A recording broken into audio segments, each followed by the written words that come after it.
Boa noite, pessoal. Hoje a gente inicia o estudo de sequências, que é o assunto do quarto bimestre todo. A gente vai ver isso até o fim do ano. E para iniciar esse estudo, eu acho que vocês já se depararam com algum tipo de problema, né? Algum quebra-cabeça que alguém propõe para você, de determinar o próximo número de uma sequência. Você ainda não sabe o que que é do ponto de vista matemático uma sequência, mas você sabe que é uma sucessão, né, de números, alguma coisa desse gênero. Então eu tenho quase certeza que nesses quatro casos aqui, você consegue, pensando um pouquinho e analisando um padrão, determinar qual é o próximo número que aparece nessa sequência. E normalmente é o objetivo, né, de problemas desse tipo.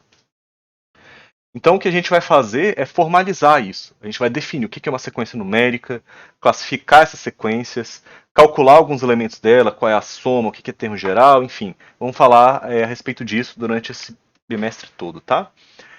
Então, primeiro, o que é uma sequência numérica? Vamos dividir essa sequência em duas classes. Primeiro, sequência numérica se trata de uma coleção de números, né, como o próprio nome disse. E a gente vai tratar de sequências de números reais, que são os que vocês estudaram. Todos os números que vocês conhecem até hoje são números reais. Essas duas classes de sequências numéricas vão ser as sequências numéricas finitas, aquelas que têm um primeiro termo, um primeiro elemento, elas têm um último elemento, e as sequências numéricas infinitas, as que apesar de terem um termo inicial, não têm fim. Beleza? Como é que a gente representa essas sequências?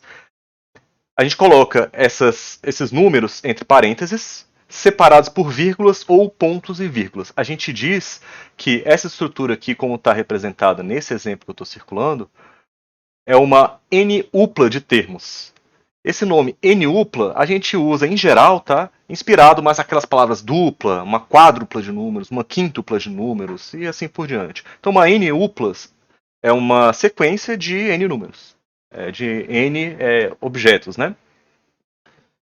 E esses objetos aqui da sequência, cada um deles, ó, o 1, o 2, o 3, o 4, são termos da sequência.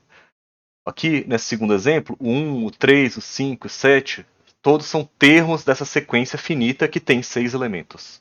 Beleza? Essa sequência aqui, que tem um único elemento, tadinha, ela é chamada de sequência finita trivial. É uma sequência que só tem um cara. Beleza, gente? Quando a gente quer indicar uma sequência que é muito comprida, apesar de ser finita, a gente costuma colocar três pontinhos ali para não precisar enumerar todos os termos, tá? A gente só coloca alguns primeiros, alguns no final, mas o miolo ali a gente coloca três pontinhos, tá? E nas sequências numéricas infinitas, é claro que você não consegue colocar todos os elementos, né? Então, fatalmente, você vai precisar colocar três pontinhos em algum momento. Então, coloquei alguns exemplos para vocês aqui. Ó. Sequência dos números naturais é a sequência que tem na ordem os números naturais. 1, 2, 3, 4, 5, 6, 7, três pontinhos, assim por diante. Sequência dos números naturais ímpares. 1, 3, 5, 7, 9, 11, 13, 15, assim por diante. Três pontinhos, né? Sequência das potências naturais de Deus. Quer dizer, 2 elevado a alguém. 2 elevado a zero é 1. 2 elevado a 1 é 2. 2 elevado ao quadrado é 4. 2 elevado ao cubo é 8. E assim por diante. São os resultados das potências naturais de 2. Né? Essa sequência aqui, ó, sequência constante igual a 1. Quer dizer que todos os elementos dela são iguais a 1. Uma sequência alternada é uma sequência que tem um mesmo número, digamos assim, trocando sinal. Então, 1 menos 1, 1 menos 1, 2 menos 2, 2 menos 2. Sempre o mesmo número em valor absoluto, né? Mas trocando sinal. Esse tipo de sequência a gente chama de sequência alternada. São só alguns exemplos, tá, pessoal? Mas como é que a gente chama cada componente da sequência? Vamos lá, a gente vai dar nomes agora. Para a gente se referir de maneira precisa, tá? Então, quando a gente está falando da quantidade de elementos de uma sequência finita, a gente fala que ela tem tamanho ou comprimento igual àquela quantidade de elementos. Então, por exemplo, essa sequência aqui, ó, que eu coloquei, que vai do 1 até o 2048, as potências de base 2 até 2048 tem comprimento 12. Se você colocar o 1, o 2, o 4, o 8, o 16, 32, 64, 128, 256, 512, 1024, 2048 são 12 termos. Você pode aí dar replay quantas vezes você quiser, foram 12 termos. Beleza? E a gente diz que ela tem tamanho ou comprimento igual a esse número de termos. Outros exemplos, olha só. Essa sequência aqui ó, tem comprimento 4 ou tamanho 4. Essa sequência tem comprimento 6 ou tamanho 6. Essa tem comprimento 1, sequência trivial.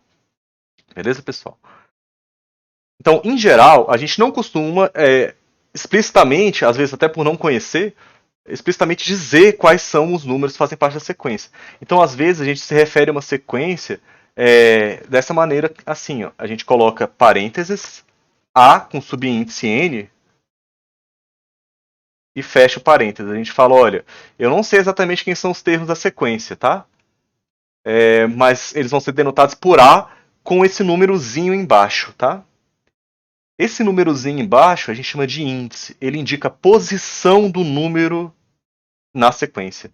Então, quando você olha para esse primeiro camarada aqui, ó, com esse A índice 1, quer dizer que ele é o primeiro termo da sequência.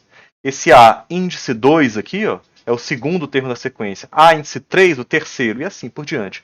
Quando você olha para esse AN aqui, ele é o n-ésimo termo. Eu não sei exatamente qual é a ordem dele, mas ele está em algum ponto lá da sequência, na posição N. Tá? O que quer que seja o N, tá? Quem é o A n-1 embaixo? Essa conta n-1 fica lá embaixo mesmo, tá? n-1 é o que vem antes do n. E se lá embaixo tiver n mais 1, é o que vem depois do n. E se tiver n mais 2, é o que está duas posições depois do n. E assim por diante, né? A gente vai fazer exercícios com esses índices, tá, pessoal? Vamos colocar, em breve, uma sequência e dizer quem é o A1, quem é o A2, quem é o A3, assim sucessivamente, em uma sequência com os números explícitos, tá? Mas olha só, como a gente está dizendo quem é o primeiro elemento, quem é o segundo elemento, quem é o terceiro e assim por diante, o que você está efetivamente fazendo é associando um número natural, a posição, a um número real. Então, olha só, essa função, ela fala o seguinte, ó, quem é o primeiro elemento? Ora, é o A1. Quem é o segundo elemento? É o A2. O terceiro elemento é o A3. É uma relação que existe entre as sequências de números reais e as funções dos naturais nos reais, tá? É uma outra maneira de você enxergar as funções e as sequências, tá? Então, aquela anotação formal lá com o A e o índice, nesse caso, como é que ficaria, né? Nessa sequência dos números ímpares naturais, né? Esse primeiro elemento seria o A1, porque ele está na primeira posição. O segundo elemento, o A2. O terceiro elemento, ó, o índice 3 aqui, ó, o A3. Então a gente diria que o A1 é igual a 1, porque o primeiro elemento é igual a 1. O A2 é igual a 3, porque o segundo elemento é igual a 3. Outro exemplo aqui, ó, o A5 é igual a 9. Tá aqui, ó. O A5 é igual a 9, porque o quinto elemento é igual a 9. E assim sucessivamente, tá, pessoal? Então, problemas desse tipo, em que você precisa encontrar um termo da sequência, você, usando os padrões que você reconhece naquela sequência de números e traduzindo um dos exemplos que eu coloquei lá em cima, quando você quer determinar o próximo termo de uma sequência, por exemplo, você poderia reescrever aquele problema assim, ó. De maneira matemática, você coloca entre parênteses 2, depois o 4, depois o 8, termos de uma sequência finita de 6 elementos. E você quer saber quem é o sexto. Ora, como é que você faz para encontrar o sexto? O que você deve ter pensado é que, ora, daqui para cá eu multipliquei por 2, né? Daqui para cá eu multiplico por 2 de novo. Daqui para cá eu multiplico por 2 mais uma vez. Então deve ser essa a lei que você usa para formar essa sequência. Então daqui para cá, ó, você tem que multiplicar por 2 de novo. Ou seja, esse A6 aqui deve ser o resultado de 32 multiplicado por 2. E é exatamente essa conta que você está fazendo aqui. Então você acabou de descobrir uma lei que forma essa sequência, né? Então todos os termos são o anterior vezes 2. O anterior vezes 2 e assim por diante. Beleza? Esse tipo de sequência tem um nome, tá? A gente vai ver mais pra frente. Mas são sequências muito especiais. Então, usando essa ideia da lei de formação de uma certa sequência, a gente poderia perguntar o seguinte, olha, e se a pessoa te dá a sequência lá dos números ímpares, positivos, né? E quer saber quem é o 48º número ímpar dessa sequência. Agora, você não vai calcular o primeiro, depois o segundo, depois o terceiro, depois o quarto, depois o quinto, depois o sexto. Enfim, vai demorar pra caramba, né? Então, uma maneira de você fazer isso é você determinar uma coisa chamada termo geral da sequência. O que é o termo geral da sequência? É uma equação que te permite, usando o índice, ou seja, a posição que você espera que um termo apareça, determinar o seu valor. Que são duas coisas diferentes. Índice e valor são coisas diferentes, tá, pessoal? Esse termo geral a gente vai aprender a calcular, tá? Em cada caso que a gente vai estudar. Nem sempre é fácil achar um termo geral de uma sequência. Nos casos que a gente vai utilizar é relativamente fácil, tá? Mas essa sequência eu já calculei para vocês, dessa vez eu quebrei o galho, tá? Eu já deixei calculado quem é o termo geral da sequência, ou seja, a lei que você usa para formar qualquer elemento da sequência. Então, olha só, como ela funciona para todos os elementos, se você quiser calcular quem é o primeiro termo da sequência, você substitui o n por 1. Então, olha só, eu já fiz a conta aqui. Ó. Se você trocar o n por 1 e fizer essa conta aqui, ó, que estava em verde, eu coloquei em cinza aqui, você vai achar que o A1 é igual a 1. Realmente, olha aqui, ó, o A1 é igual a 1. O primeiro elemento da sequência é 1. Aí se eu quiser o quinto, substitui n por 15, por 5, perdão. Substitui n por 5. Se você substitui n por 5, vai direto te dar quem é o quinto elemento dessa sequência. 2 vezes 5, 10 menos 1, 9. Realmente, o quinto elemento dessa sequência é 9. Então, usando o termo da Java, ficou fácil. Se eu quiser o 48º, basta substituir o n por 48. Troquei o n por 48 aqui, ó, faz a conta. 2 vezes 48, 96, menos 1, 95. 95 é o 48º número ímpar. Beleza? Então, o termo geral é uma equação que te permite calcular o valor de um termo conhecendo a posição dele. É uma relação entre o valor de um termo e a posição. Tá bom, gente? Às vezes ele é chamado de lei de formação da sequência, tá? Vou escrever aqui para futura referência. Lei de formação talvez seja um conceito mais amplo, tá, pessoal? Mais tarde eu vou entrar em outras leis de formação que talvez não sejam o termo geral, tá? Uma lei de formação pode ser uma coisa chamada relação de recorrência. A gente vai estudar um pouquinho só, tá?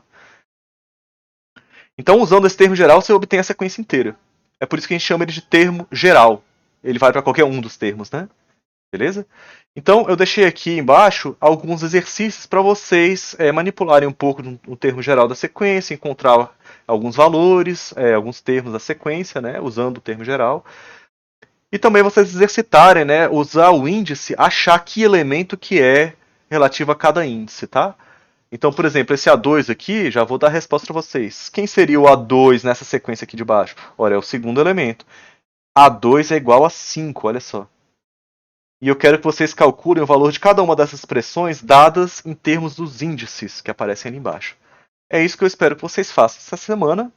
E na sexta-feira a gente vai fazer exercícios sobre isso e eu vou resolver esses que eu propus para vocês.